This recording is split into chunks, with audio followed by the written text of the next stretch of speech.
You've activated my trap card. We're going to go over this video, and I'm not going to go over every single video they make. But this one specifically, because I thought it was the best. But she didn't. It's never stated that she mastered airbending at any point. Well, what do you think I should do? I think you should trust your instincts. There is nothing else I can teach you. You are the Avatar. Whatever your decision, I support you.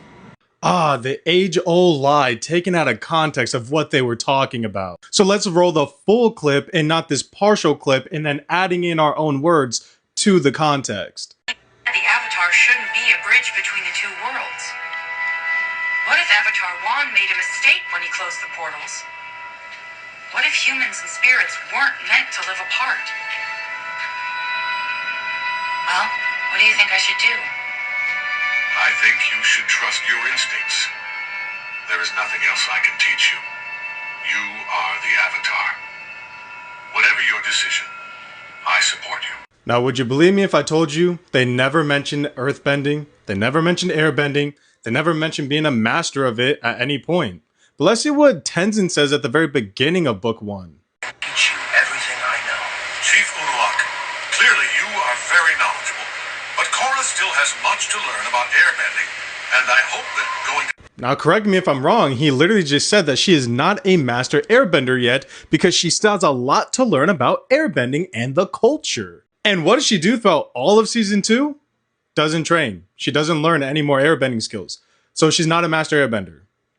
Okay. Super simple to understand. Debunked your point extremely quickly. Let's go on to the next point. We learn from the One flashback that the Lion Turtle agreed to give One the power of air, but Rava would hold it for him until he masters it. Rava must hold the power for you until you master it. So, the reason Korra was able to airbend here is because she has mastered airbending. Then says Aang didn't even master. Ah, once again, the age-old tale of I'm a master airbender before I even have airbending. Ooh, you got me there. Let's look at it. Your time. Then we better start training.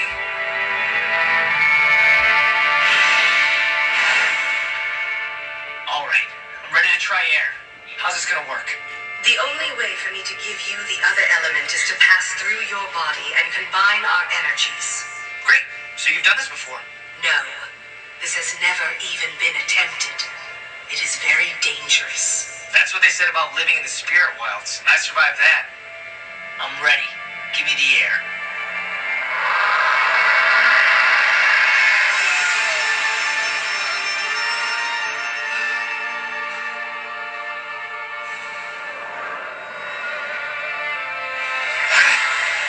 Ah, yes.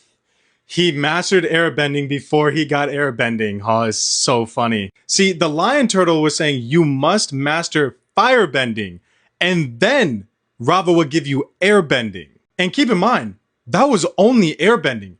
He didn't do that with any other Lion Turtle. And just to prove it to you, you can see it right here.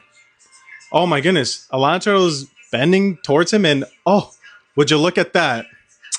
He's able to water bend. And then would you look at this? Literally the Lion Turtle does the same thing. But he mastered airbending, which is why he's able to use it without Rava.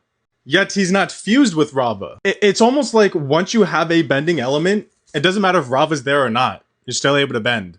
Like, he didn't master airbending right here, yet he's able to bend airbending. He didn't master waterbending when he first achieved it, yet he's still able to bend it without Rava, as we saw.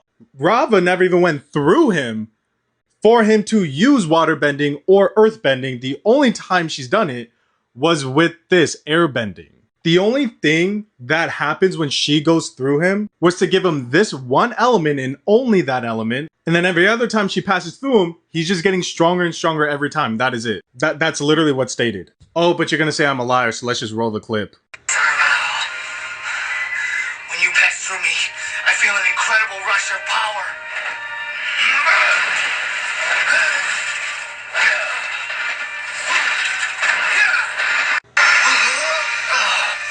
I feel like I'm changing. The more we practice, the stronger I become. Alright, but let's go on. Let's debunk the rest of your video.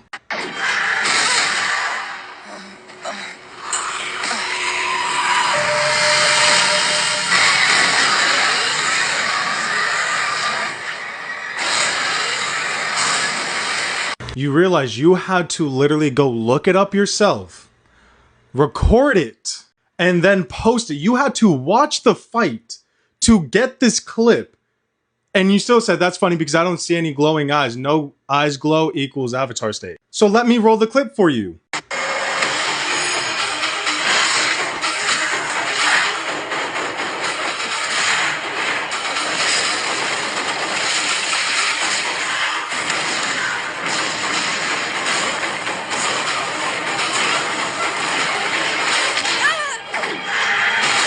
Oh, but you didn't want to see that she got knocked the fuck out of the avatar state. You didn't want to show it because you're a liar and you're disingenuous. But let's go on to the next spirit. Let's see if she never used the avatar spirit. Let's see.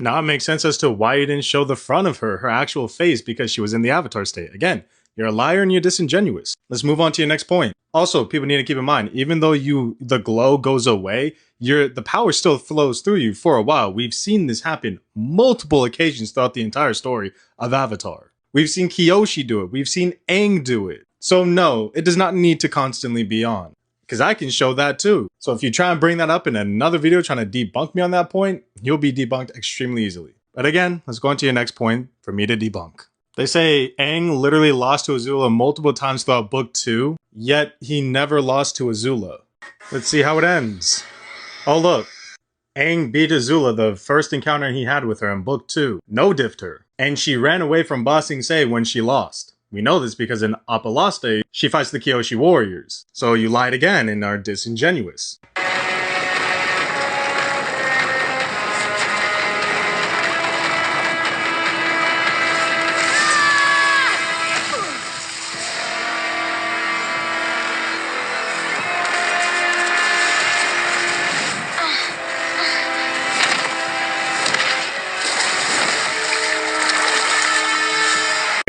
I thought he lost to Azula, not a 52v1. If you do count this up, that's 50 earthbenders and 2 firebenders, the 2 strongest firebenders in all of history. So Aang lost to 52 people versus himself. And all 52 of them are master earthbenders. He went up against 50 master earthbenders on top of the 2 strongest, or my bad, the top 3 strongest firebenders in all of history. Yet he only lost to Azula in this moment. Yeah, you're a liar and you're disingenuous, but nice try. Let's go on to your next point. Wait, in the Avatar state, she lost to Unavatu.